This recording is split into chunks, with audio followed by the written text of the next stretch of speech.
Time of Empires is a real-time civilization game, and mechanically it is a worker placement game in which your workers are timers. When you place them on the board, you start them, and then you will be able to remove them from the board and place them somewhere else only when all the sand went to the other side of the clock.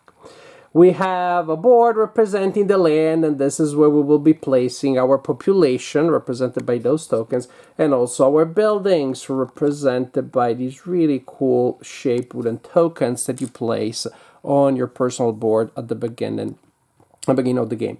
I mentioned that the game is in real time, right? The game lasts 3 ages, so you'll go from the invention of civilization to of agriculture, say, to Nelson Mandela and Rosa Parks. Those are leaders that are featured in the 3rd age. Each age will last exactly 9 minutes, as indicated by a timer. You can use your own timer, or even better, there's an app with a timer for 9 minutes, but it also has another interesting thing. At minute 3 and at minute 6, you will hear a baby cry, and when that happens, you take a population token from your pool and you place in this space here, indicating scholars. Scholars can be used to be sent to specific locations, and scholars are hard to get. You can use special actions, so again, you have to wait until 2 are born each age. There isn't like a standard action that just gives you scholars. So again, the general idea, you got your workers, you place them in different actions, in different spaces that are marked by that icon there, and then you have to wait. Also, when an action is ready to go again, you cannot flip it back into the same action. You have to move it somewhere else. And the idea is, of course, you're using all of these actions to build buildings and increase our population. They will go on the board, they will expand, they will destroy other people's buildings, maybe they will possibly fight against each other. We'll see what that leads to. Now, the actions that you have, let's start from these two because they're pretty simple. This one gives you ideas and this one gives you bricks. You take them from your personal pool and you place them in the available area. The number of ideas and bricks that you get every time that you use that action depends on how many icons of that type are visible. So if I already build these 2 buildings, they are on the board right now, and those icons are visible, then when I take the action of producing bricks, I collect 3 of them. That's pretty neat. Now here we have population. This is how you add population to your board, and you can add them to your capitals, to your cities. Meaning the board is divided into tiles that are divided into 3 hexes, and each hex has a place for a clan. That's sort of like the countryside, only up to 2 clans can be there. And then we have the cities. Each player starts with a city, which is a capital, and the cities can take more population. When you take the action of increasing your population, that makes making babies, you place new tokens on the board in cities, so either in your capital or in other cities that you have already reached before. You don't just pop out of nowhere otherwise. Booyah, just like so. So that's what the action of increasing your population does. You add them, but you only add them to the cities. If you want to move, if you want to visit the beautiful countryside, then you need to use that action, and that's how you move from a location to like an adjacent location, like so, for example. Then we have the technology. It's a game about civilization, so you know the technology is going to be important. When you go there, you can play a technology card. You start with several in your hand, and then you'll be able to acquire more as the game progresses. When you take that action, you can choose basically for that in that spot to do 1 or 2 actions, which is either to play a technology or to build a building. If you play a technology card, then you look at this side here, top left corner. You pay that many ideas, and you get to play the card face up in that section, and that immediately gives you the benefit indicated by the icon and described at the bottom. You immediately get that. Also later you can go there, take an action, now you're taking the other action, and you're building the building indicated in the top right corner of the card that is currently visible. Once you start playing cards here, you can play multiple ones, and they go on top of each other, and you can only build the one that is visible on top. If I'm doing that, for example, right now, I'd be spending 1 brick to build that kind of building. And of course, as you build buildings, things become available here. The action of generating scholars, as I told you, works like the other ones. When the baby cry is heard, then you take as many scholars as visible at that point. It's one at the beginning, it's hopefully more later. When you build a building, whichever it is, you need to place it on the board in an area where you have your own population and where there is a building slot available. Some areas you cannot build on, they are crossed out unless you get then a leader that gives you some special abilities. Those are the actions that you get from your personal board. Again, collecting resources, playing technology cards, building buildings, and increasing and moving your population. And again, the number of moves that you get is equal to the number of corresponding icons that you see there. So, for example, right now I'll be able, each time that I take the move action, to perform 2 moves because 2 of those icons are available. So that's how that general idea works. Then there are boards all around the play area with more awesome actions for you to perform. And that's where very often you will need to send your scholars. Well, one where you don't need to send your scholars is to acquire more technology cards. There are 2 boards here that include technology cards. As you can see from the back, you will be able to see the kind of technology you get, but not exactly what it is. You place your worker there and you collect. Of course, it should be placed that way regularly, and you collect the corresponding card, goes into your hand, and that's how that kind of thing works. So you get more technology to develop. Yay, technology. Each era, each age will have 4 leaders. They go on that board. When you take an action there, you will also be able to send a scholar from your scholar section. You remember that one, right? And you can place it in the section corresponding to the action that you just took. At the end of the age, the player who has the most clans there will get to collect the card, which will give you different kinds of advantages in later ages. So that's for age 2 and age 1. The leaders you collect in age 3, of course, there's nothing after that, so they only give you victory points. Also, when you place a scholar there, there is an advantage that you collect right away. If there is a tie, whoever went there first, meaning whoever is at the bottom of that stack, wins the tie for who gets to collect the leader.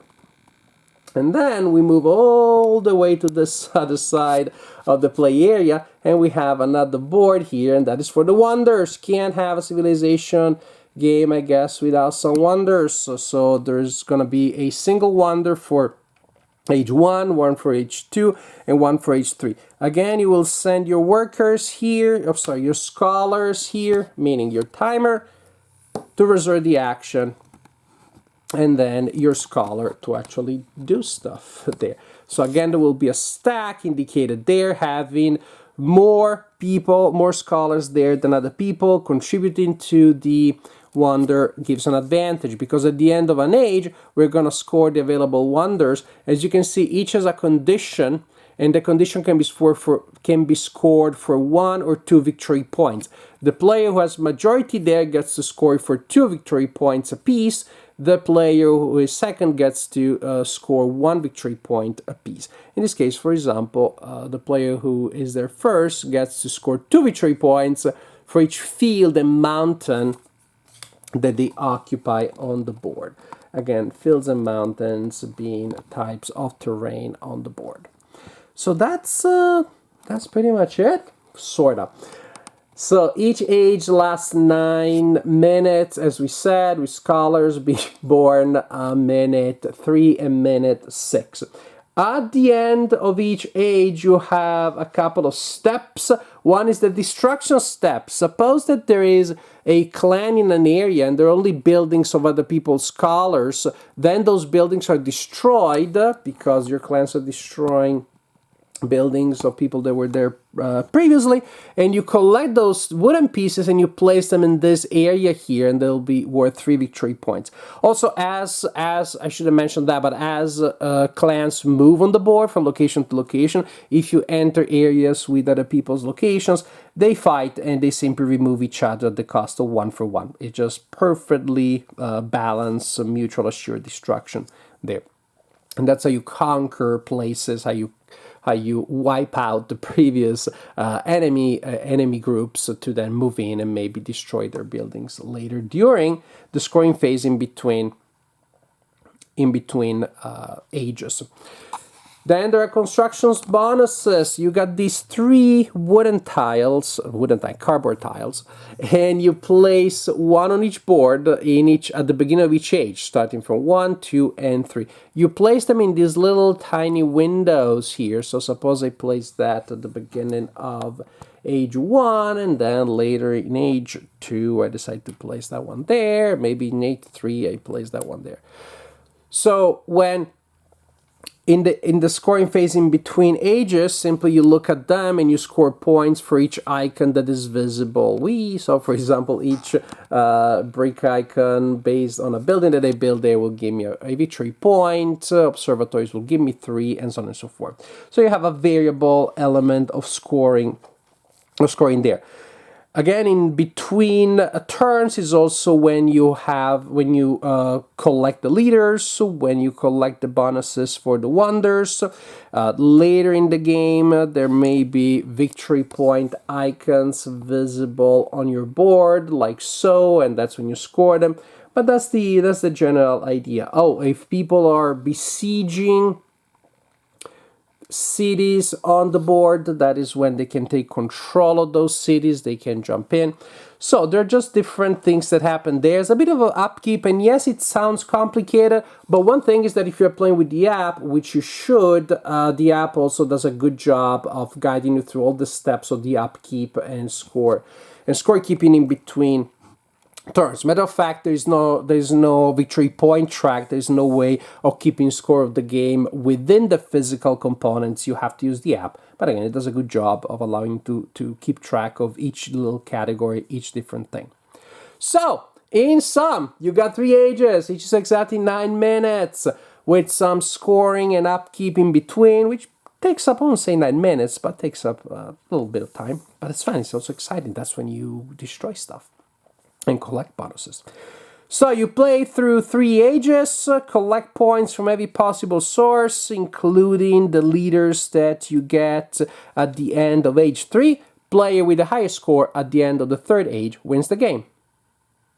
Production-wise, everything looks really good, and everything, or almost everything, is pretty functional. 2 little details here. One, those wooden pieces, they're a little too big for the slots that you have on your personal board, so it feels a little bit crowded.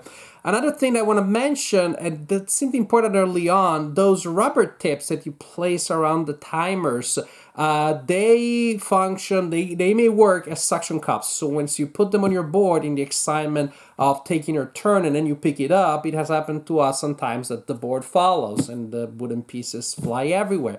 And now you have to pause the game and reset up the thing for the player who did that. Or players.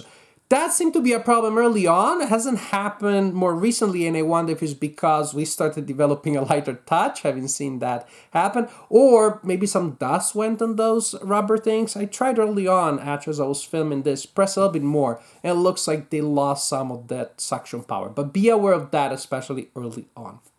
As for the game itself, mechanically, of course, it takes a little while to get used to it, not just because it has many little actions, but because then you have to take them real fast in real time. The game has a mode called Age of Initiation, in which you don't use the timer, you simply take turns playing actions. I recommend playing that, although, again, just know that it's going to be pretty painful. It is just a learning session. It takes about an hour to play an age, which of course lasts 9 minutes. And so I do not recommend playing the whole game that way. But I do recommend just make that investment there the first time you play the game with new players. The first age of a game, you play that way, and then it goes. Also, but you really have to do that because, again, there are many procedures and people are likely to make mistakes. This way you can catch those. But when finally you start playing the game as written, as it's supposed to be played, it's really fun. It's really good. You have all of these interesting actions and they really make sense. I need a break to do this and to do that. And it's really nice because you have the Eurogame feel of maximizing things, which in worker placements is very important, worker placement games, but with the element of real time. Then if you're playing with that, with that analysis paralysis gamer, take your time, no worries. That solves that, which of course is a problem that you may have in so many of these games. And again, you cannot math it to exactly because you don't have the time and because things are just happening so fast. And so if you plan to carefully, you just don't have time to execute anything. I like that. I like that you have the game still rewards good strategy and planning and chaining of actions, but you have to do it with an instinctive element. Also, I just like how you're there doing your busy work on your board and then you look up and the land doesn't look at all like you thought it would. That clan that you wanted to use to move somewhere is not there anymore. Somebody took control of it. I love that because, again, it prevents those over optimization of the board and it's more reactive. You have to react more tactically, I would say, to the change that other people are bringing. In other games, I think that person will do that and the person will do that and I'll respond to that. Can't do that. You have to respond to things after the event. You don't have time to plan your own things and think what other people will be doing. Because of this, again, the game may feel a bit aggressive and confrontational, but it's only 9 minutes. And, on minute 7, you realize, oh, darn, I need to bring back somebody there. I need to attack that area. A little bit of diplomacy may happen in between ages. Hey, we really should gang up against that player, which is fine, but not so much during the game itself. So although it's confrontational, I would say the flow of the game is such that you just don't have time to get mad. Don't have time. The priority is go with the flow. So this is not the first game that uses timers as workers in a worker placement game. But it does this very well. I think it flows very smoothly once you get it. Again, there is that initial bump. There is this initial steep climb that you have to go through. But once you grok it, the game flows very well. Also, the arc of the narrative really works well because it really starts. The emphasis shifts from bricks and just things that you do to survive to the biggest ideas to building the wonders to scoring high. And so you really shift from just an economy of survival to one in which it is about food production and supporting your scholars who then go out and do the things that score the most points.